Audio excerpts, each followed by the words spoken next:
పశ్చిమాసియాలో ఉద్రిక్తతలు రోజురోజుకు తీవ్ర రూపం దాల్చుతున్నాయి.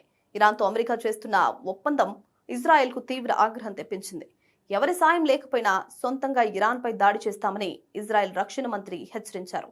ఈ పరిణామాల మధ్య అమెరికా ఉపాధ్యక్షుడు జేడీ వాన్స్ చేసిన వ్యాఖ్యలు సంచలనంగా మారాయి. ఇజ్రాయెల్ను రక్షిస్తోంది అమెరికా ఆయుధాలేనంటూ ఘాటుగా మాట్లాడారు. ఇవన్నీ చూస్తుంటే ఇజ్రాయెల్ అమెరికా మధ్య గ్యాప్ పెరిగినట్లు కనిపిస్తుంది.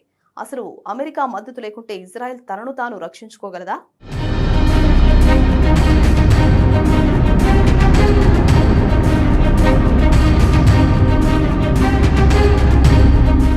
అమెరికా ఇజ్రాయెల్ బంధం గురించి ప్రపంచం అంతటికీ తెలుసు. ఇజ్రాయెల్ను అమెరికాకు చెందిన 51వ రాష్ట్రంగా చాలా మంది చెప్తూ ఉంటారు. అయితే ఇరాన్తో అమెరికా శాంతి ఒప్పందం చేసుకోవడంతో ఇరు దేశాల మధ్య విభేదాలు భగ్గుమన్నాయి. ఈ ఒప్పందం తమకు వర్తించదని ఇజ్రాయెల్ ప్రధాని నెతన్యాహు తేల్చి చెప్పారు. అవసరమైతే ఇరాన్ అణు కేంద్రాలపై ఒంటరిగానే దాడులు చేసేలా ప్రణాళికలు సిద్ధం చేయాలని ఇజ్రాయెల్ డిఫెన్స్ ఫోర్సెస్ కు ఆ దేశ రక్షణ మంత్రి ఆదేశాలు జారీ చేశారు. సరిగ్గా ఈ సమయంలోనే America vice president JD Vance enter అయ్యారు. ఇజ్రాయెల్ను కాపాడుతున్న రక్షణ ఆయుధాల్లో 3/2 అమెరికా చేతులతో తయారయ్యాయని ఆయన గుర్తు చేశారు. అమెరికా ప్రజల పన్నుల డబ్బుతోనే ఇవి అందుబాటులోకి వచ్చాయని స్పష్టం చేశారు. దీంతో నాటో ఇతర దేశాల్లో అమెరికాకు అత్యంత సన్నిహిత రక్షణ భాగస్వామి అయిన ఇజ్రాయెల్ ఇప్పుడు అమెరికాకు వ్యతిరేకంగా అడుగులు వేయగలదా అన్న చర్చ మొదలైంది. ఆధునిక ఆయుధాలను తయారు చేయడంలో ఇజ్రాయెల్ ముందున్నప్పటికీ ఆ దేశం చాలా వరకు అమెరికాపైనే ఆధారపడుతోంది. టైమ్ మ్యాగజైన్ నివేదిక ప్రకారం 1948లో ఇజ్రాయెల్ ఆవిర్భావం నుంచి ఇప్పటి వరకు అమెరికా $130 బిలియన్ పైగా సైనిక సహాయం అందించింది. ముఖ్యంగా 2019 నుంచి ఏటా $3.8 బిలియన్ నిధులను ఇజ్రాయెల్ సైనిక ఖర్చుల కోసం వాషింగ్టన్ సమకూరుస్తోంది. ఫారిన్ మిలిటరీ ఫైనాన్సింగ్ అనే ప్రోగ్రాం ద్వారా ఈ నిధులు అందుతున్నాయి. ఈ ప్రోగ్రాం కింద అత్యధిక లబ్ధి పొందుతున్న దేశం ఇజ్రాయెల్. 2వ స్థానంలో ఈజిప్ట్ ఉంది. అయితే ఇజ్రాయెల్కు అందుతున్న ఈ నిధుల్లో 74% మొత్తాన్ని తిరిగి అమెరికా ఆయుధాలు కొనేందుకు వాడాలనే నిబంధన ఉంది. అంటే ఇజ్రాయెల్కు అమెరికా ఇస్తున్న డబ్బు తిరిగి అమెరికా ఆర్థిక వ్యవస్థలోకి వస్తుంది. అమెరికా ఆయుధ కర్మాగారాలు అక్కడి కార్మికులకు ఈ నిధులు ఉపాధి కల్పిస్తున్నాయి. అక్టోబర్ 2023 నుంచి సెప్టెంబర్ 2025 మధ్య కాలంలో అమెరికా అదనంగా $21.7 బిలియన్ సైనిక సాయం అందించినట్లు బ్రౌన్ యూనివర్సిటీకి చెందిన కాస్ట్ ఆఫ్ వార్ ప్రాజెక్ట్ అధ్యయనం వెల్లడించింది. అమెరికా ఆయుధాలపై ఇజ్రాయెల్ ఎంతగా ఆధారపడిందో ఆ దేశ వాయుసేనను చూస్తే అర్థమవుతుంది. ఇజ్రాయెల్ వైమానిక దళం ప్రపంచంలోనే అత్యుత్తమమైనదిగా పేరు తెచ్చుకుంది. ఇరాన్తో యుద్ధంలో వేలాది దాడులు చేసినప్పటికీ ఒక్క యుద్ధ విమానాన్ని కూడా కోల్పోలేదు. కానీ ఈ అద్భుతమైన వాయుసేన పూర్తిగా అమెరికా ఏరోస్పేస్ పరిశ్రమ సృష్టించింది. ఇజ్రాయెల్ వాయుసేనలోని 75 F-15, 196 F-16, 39 F-35 యుద్ధ విమానాలన్నీ అమెరికా నుంచి వచ్చినవే. అదేవిధంగా 46 అపాచీ అటాక్ హెలికాప్టర్లు, Sea Stallion, Black Hawk transport హెలికాప్టర్లన్నీ అమెరికా తయారీనే. ఇరాన్పై దాడులు చేసేందుకు అత్యంత కీలకమైన ఏరియల్ రీఫ్యూయలింగ్ ఫ్లీట్ కూడా పూర్తిగా అమెరికా విమానాలతోనే నిండుంది. విమానాల విడిభాగాలు, ఇంజిన్లు, రాడార్ వ్యవస్థలను జనరల్ ఎలక్ట్రిక్ వంటి అమెరికన్ కంపెనీల నుంచే కొనాలి.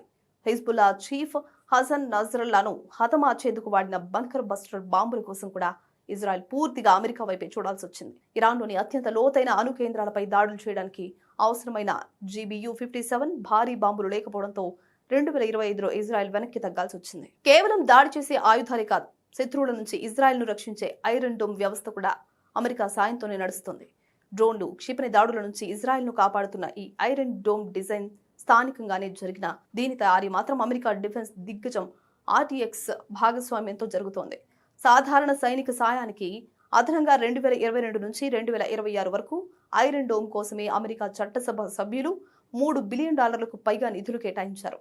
శత్రువుల దాడులు తీవ్రమైనప్పుడు ఇజ్రాయెల్ను రక్షించేందుకు అమెరికా నేరుగా రంగంలోకి దిగి తన సొంత పేట్రియాట్ థర్డ్ బ్యాటరీలను అక్కడ మోహరించింది. వ్యూహాత్మక ఆయుధాల విషయంలో మాత్రమే ఇజ్రాయెల్ సొంతంగా నిలబడింది. అణ్వాస్త్ర సామర్థ్యం ఉన్న జెరికో 3 బాలిస్టిక్ క్షిపణులు మాత్రమే ఇజ్రాయెల్ సొంతంగా తయారు చేసుకుంది. ఇజ్రాయెల్ రూపొందించిన మెర్కవా ట్యాంకులు, అధునాతన ఆర్టిలరీ వ్యవస్థల్లో కూడా అమెరికా ఇంజిన్లనే వాడుతున్నారు.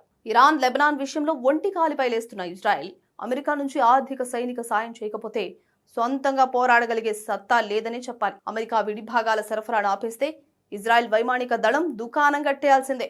సుదీర్ఘ కాలం పాటు యుద్ధం జరిగితే ఇజ్రాయెల్ వద్ద బాంబులు, క్షిపణులు పూర్తిగా అయిపోతాయి. సొంతంగా ఆయుధాల ఉత్పత్తి పెంచినప్పటికీ ఆ ఆయుధాలను ప్రయోగించే విమానాల కోసం అమెరికాపై ఆధారపడక తప్పని పరిస్థితి. ఆర్థికంగా చూసుకున్నా సొంతంగా అత్యాధునిక ఆయుధాలను అభివృద్ధి చేయడం ఇజ్రాయెల్కు సాధ్యం కాని పని.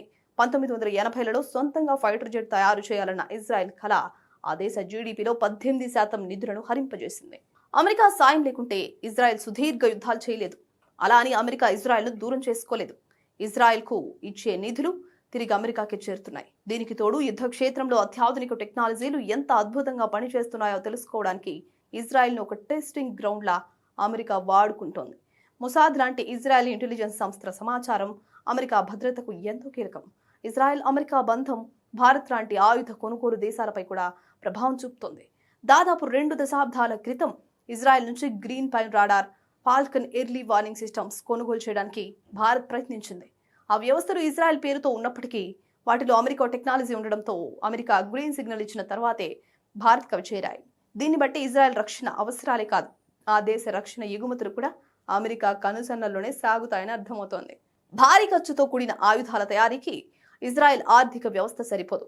పూర్తి స్థాయి సైనిక స్వయం సమృద్ధి అనేది ఇజ్రాయెల్కు అంతని ద్రాక్ష లాంటిదే. ఒకవేళ ఏకపక్షంగా వ్యవహరించి ట్రంప్కు ఎదురు తిరిగితే ఇజ్రాయెల్కు అమెరికా చుక్కలు చూపించడం ఖాయం. జేడీ వ్యాన్స్ మాటల వెనుక అంతరార్థం కూడా ఇదే.